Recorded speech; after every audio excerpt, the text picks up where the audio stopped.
23 avgustdan keyin ko'pchilik oilalar uchun oddiy ko'ringan masalalar birdan muammoga aylanishi mumkin. Kommunal to'lov, hujjat, bank kartasi, subsidiya, nafaqa, qarzdorlik, hisoblagich ko'rsatkichi va elektron bazalardagi ma'lumotlar. Men bugun sizga vahima tarqatish uchun emas, aynan tayyor turishingiz uchun tushuntiryapman. Bu ma'lumot har bir xonadonga tegishli, pensionerga ham, ishchiga ham, tadbirkorga ham, ijarada yashayotgan odamga ham, chet elda ishlab pul yuborayotgan fuqaroga ham. Videoni oxirigacha ko'ring. Chunki men qaysi odamlar xavotir olish kerak, kimlar tinch bo'lishi mumkin, qanday xatolar katta muammoga olib keladi va 23 avgustgacha yoki undan keyin nimalarni tekshirish kerakligini aniq qilib aytaman. Hozirning o'zida kanalga obuna bo'ling, like bosing. Chunki bunday ogohlantirishlar ko'pincha odamlar muammoga tushgandan keyin emas, oldindan kerak bo'ladi. Oldin ko'p ishlar odamning o'z borib aytishi, ariza yozishi, xodim bilan gaplashishi yoki qog'oz hujjat ko'rsatishi orqali yurardi. Masalan, kommunal xizmat bo'yicha qarzdorlik bo'lsa, ba'zan odam ogohlantirish kelishini kutardi, keyin borib to'lardi. Hisoblagich ko'rsatkichi noto'g'ri kiritilgan bo'lsa, keyingi oyga qoldirib yurish mumkin edi. Ijtimoiy nafaqa yoki subsidiya olishda ayrim ma'lumotlar qo'lda tekshirilar. Ba'zan bir bazadagi ma'lumot boshqasiga ulanmagani uchun xatolar vaqtida ko'rinmasdi. Endi esa asosiy o'zgarish shundaki, davlat xizmatlari, kommunal tizimlar, bank to'lovlari va ijtimoiy himoya yo'nalishlarida ma'lumotlar tobora ko'proq elektron bazalar orqali solishtirilmoqda.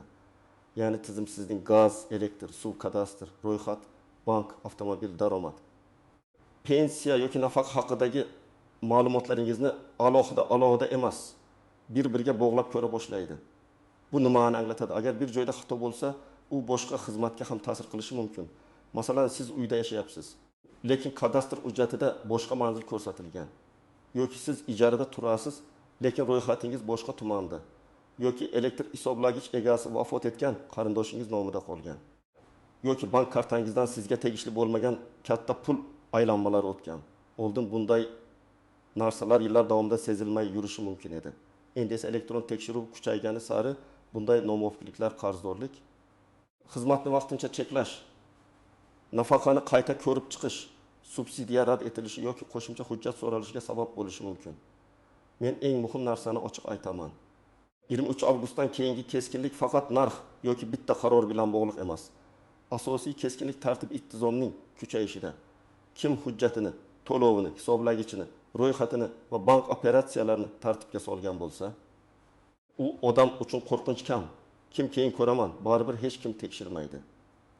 Nomida bo'lmasa ham bo'laveradi deb yurgan bo'lsa, aynan o'sha odamlar muammo ko'rishi mumkin. Birinchi masala kommunal to'lovlar va hisoblagichlar. Elektr, gaz, suv va chiqindi to'lovlari bo'yicha eng ko'p muammo qarzdorlikdan emas, noto'g'ri ma'lumotdan chiqadi. Men ko'p ko'rgan holat, odam har oy pul to'laydi. Lekin hisoblagich ko'rsatkichi vaqtida kiritilmagani uchun tizim unga o'rtacha iste'mol bo'yicha hisoblaydi.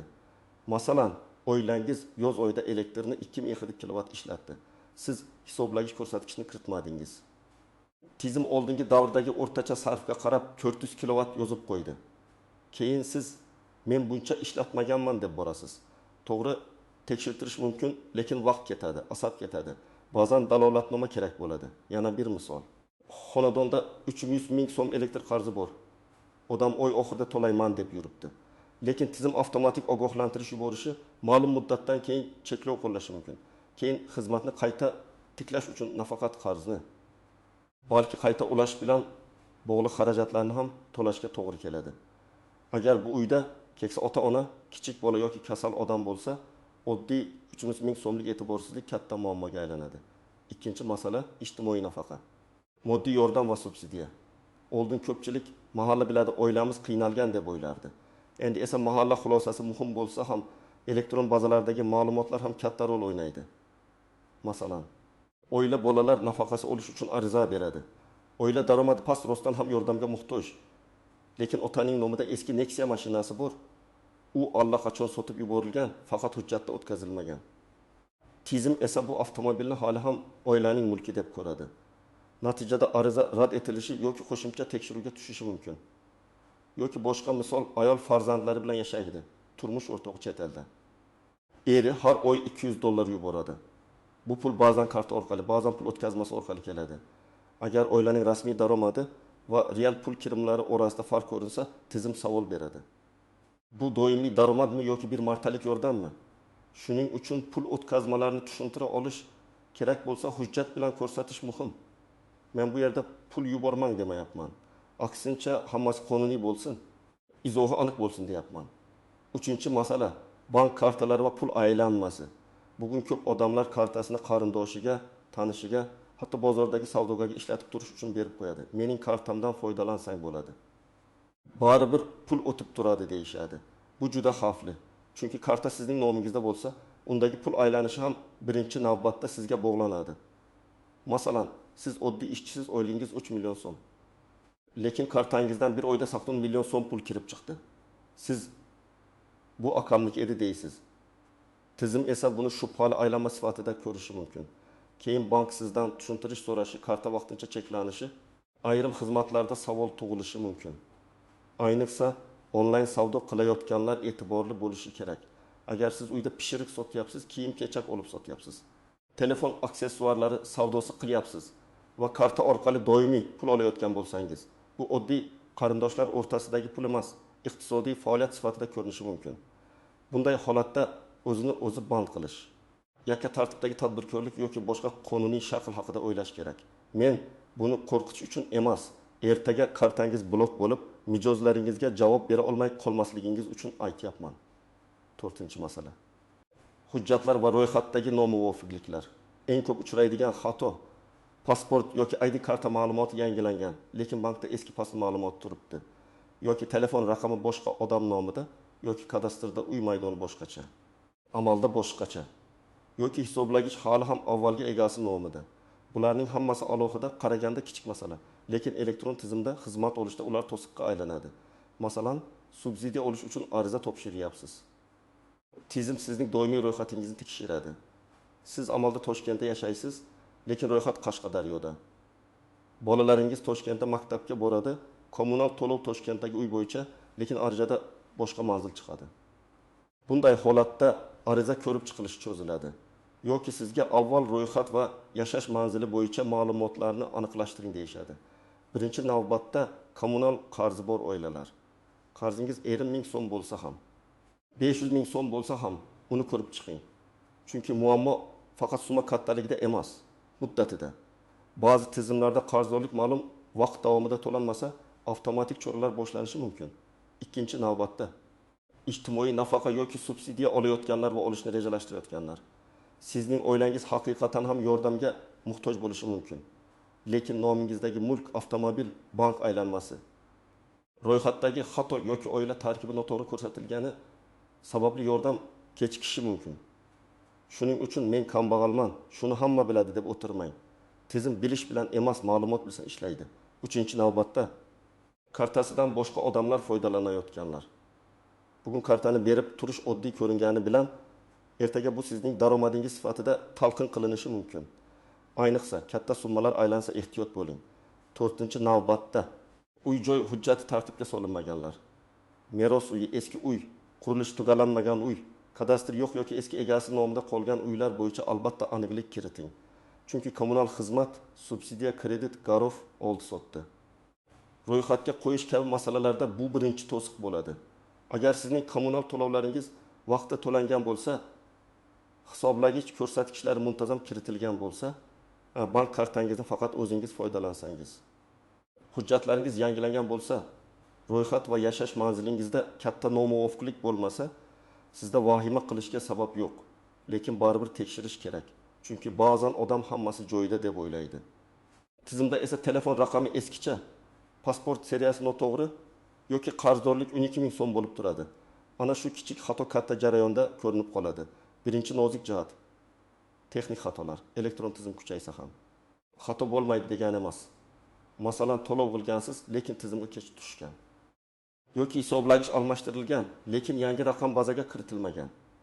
Yoki bank ilovasida to'lov muvaffaqiyatli ko'ringan, lekin kommunal tashkilot bazasida qarz turibdi. Bunday holatda asabiylashib baqirish emas, dalil to'plash kerak. Chek, screenshot, SMS, to'lov sanasi, hisob raqam, shaxsiy hisob raqami. Ikkinchi nozik jihat uyda yashaydiganlar soni. Ba'zi xizmatlarda yashovchilar soni muhim bo'ladi. Masalan, chiqindi to'lovi yoki ayrim ijtimoiy hisob-kitoblarda ro'yxatda nechta odam borligi ta'sir qilishi mumkin. Agar uyingizda allaqachon boshqa joyga ko'chib ketgan odamlar ro'yxatda turgan bo'lsa, siz ortiqcha to'lov yoki noto'g'ri hisob-kitobga duch kelishingiz mumkin. Aksincha, amalda yashayotgan odam ro'yxatda bo'lmasa, subsidiya yoki yordamda oila tarkibi noto'g'ri chiqishi mumkin. Uchinchi nozik jihat, meros va eski egalar. Ko'pchilik ota-onasidan qolgan uyda yashaydi, lekin hujjatni o'z nomiga o'tkazmagan. Kommunal hisob ham marhum odam nomida yuradi. Hozircha to'lov qilib kelayotgan bo'lishingiz mumkin, lekin ertaga rasmiy xizmat, subsidiya, uy-joy bilan bog'liq ariza yoki kredit kerak bo'lsa, bu muammo bo'ladi. Meros masalasi kechiktirilsa, keyin boshqa vorislar, sud, notarius qo'shimcha xarajatlar chiqishi mumkin. 4-nozik jihat ijarada yashash. Ijarachi kommunal to'laydi, lekin hisob uy egasi nomida. Ijarachi subsidiya olishni xohlaydi, lekin yashash manzili rasmiy tasdiqlanmagan. Uy egasi esa ijarani rasmiy qilmaymiz deydi. Natijada ijarachi ham, uy egasi ham noqulay vaziyatga tushishi mumkin. Men har doim maslahat beraman. Kamda oddiy yozma kelishuv, to'lovlar kim zimmasida ekani, hisoblagich ko'rsatkich topshirish tartibi aniq bo'lsin. Aks holda oy oxirida sen ko'p ishlatding, yo'q, oldingi qarz ekan degan janjal chiqadi. 5-nozik jihat, qarindoshlar nomidagi mulk.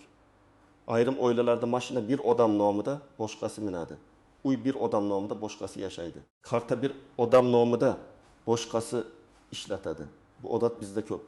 Lekin elektron tartib kuchaygan sari kimniki degan savol qog'ozdagi nomga qarab hal bo'ladi. Shuning uchun aslida meniki emas degan gapni isbotlash qiyin bo'lishi mumkin. Birinchi qadam, kommunal qarzdorlikni tekshiring. Elektr, gaz, suv, issiqlik chiqindi bo'yicha shaxsiy hisob raqamlaringizni yozib chiqing. Har bir xizmat bo'yicha qarz yoki ortiqcha to'lov bor yo'qligini aniqlang. Buni mobil ilovalar, to'lov tizimlari, xizmat ko'rsatuvchi tashkilotlarning shaxsiy kabinetlari yoki hududiy bo'limlari orqali tekshirish mumkin. Agar qarz chiqsa, darhol to'lang yoki noto'g'ri hisoblangan bo'lsa, yozma murojaat qiling. Ikkinchi qadam, hisoblagich ko'rsatkichlarini suratga oling. Elektr, gaz va suv hisoblagichlarini telefoningizda aniq qilib rasmga oling. Rasmda raqamlar ko'rinsin, imkon bo'lsa sana saqlansin. Har oy buni odat qiling. Agar keyin bahs chiqsa, sizda dalil bo'ladi. Hisoblagich plombasi buzilmaganmi, raqami to'g'rimi, bazadagi raqam bilan mos keladimi, shuni tekshiring. Uchinchi qadam, hujjatlaringizni moslashtiring. ID karta yoki pasport ma'lumotlari, telefon raqamingiz, bankdagi ma'lumotlaringiz, sog'liq kabineti, kommunal shaxsiy hisoblar, kadastr hujjatlari bir-biriga mos bo'lsin. Agar familiya o'zgargan bo'lsa, nikohdan keyin hujjat yangilangan bo'lsa, bank va boshqa tashkilotlarda ham yangilang. Bu ish zerikarli ko'rinadi, lekin keyin katta muammoning oldini oladi. 4-qadam, bank kartangizni birovga bermang. Agar allaqachon kimdir kartangizdan foydalanayotgan bo'lsa, buni to'xtating.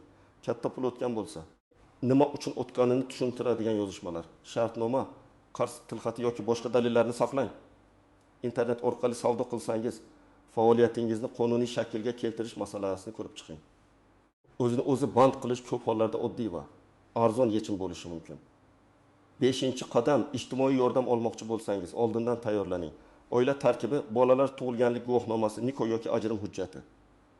Daromad haqida ma'lumot, nogironlik bo'lsa tegishli hujjat, kadastr ma'lumoti, bank rekvizitlari, ro'yxat manzili tayyor bo'lsin. Ariza berayotganda ma'lumotni yashirmang. Chunki yashirilgan ma'lumot keyin baribir bazadan chiqsa, nafaqat rad javobi, balki ortiqcha olingan pulni qaytarish masalasi ham paydo bo'lishi mumkin. 6-qadam, muammo bo'lsa, og'zaki gap bilan cheklanib qolmang. Har qanday tashkilotga borganingizda yozma ariza qoldiring. Arizada ismingiz, telefon raqamingiz, manzilingiz, shaxsiy hisob raqamingiz, muammo mazmuni va talabingiz aniq yozilsin. Masalan, 2024 yil falon sanada elektr energiyasi uchun 2020 ming so'm to'lov qildim. Lekin tizimda qarzdorlik saqlanib qolgan. To'lov cheki ilova qilinadi. Qarzdorlikni qayta tekshirib, ma'lumotni to'g'rilashingizni so'rayman. Mana shunday aniq yozilsa, javob olish osonlashadi. 7-qadam, chek va skrinshotlarni saqlang. Ko'pchilik to'lov qilgandan keyin chekni o'chirib yuboradi. Bu katta xato. Kamida 6 oy, yaxshisi 1 yil kommunal to'lov cheklarini telefoningizda alohida papkada saqlang. Bank ilovasidan PDF yoki skrinshot olib qo'ying. Agar to'lov naqd qilingan bo'lsa, qog'oz chekni rasmga oling. 8-qadam, rasmiy manbalardan tekshiring. Telegramdagi mish-mish. Qo'shnining gapi yoki bitta tanishim aytdi degan ma'lumot bilan qaror qilmang. Hududingizdagi kommunal tashkilot, bank, mahalla, davlat xizmatlari markazi, soliq organi yoki ijtimoiy himoya bo'limidan aniq ma'lumot oling.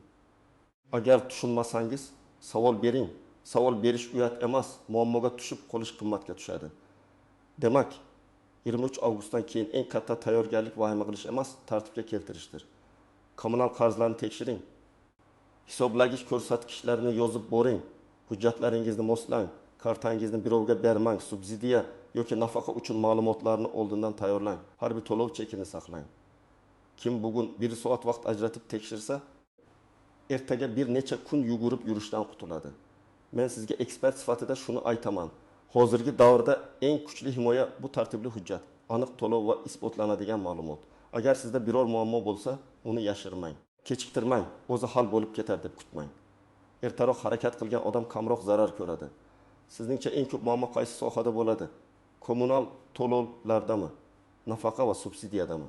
Bank kartalaridami yoki hujjatlardami? Fikringizni kommentariyada yozing.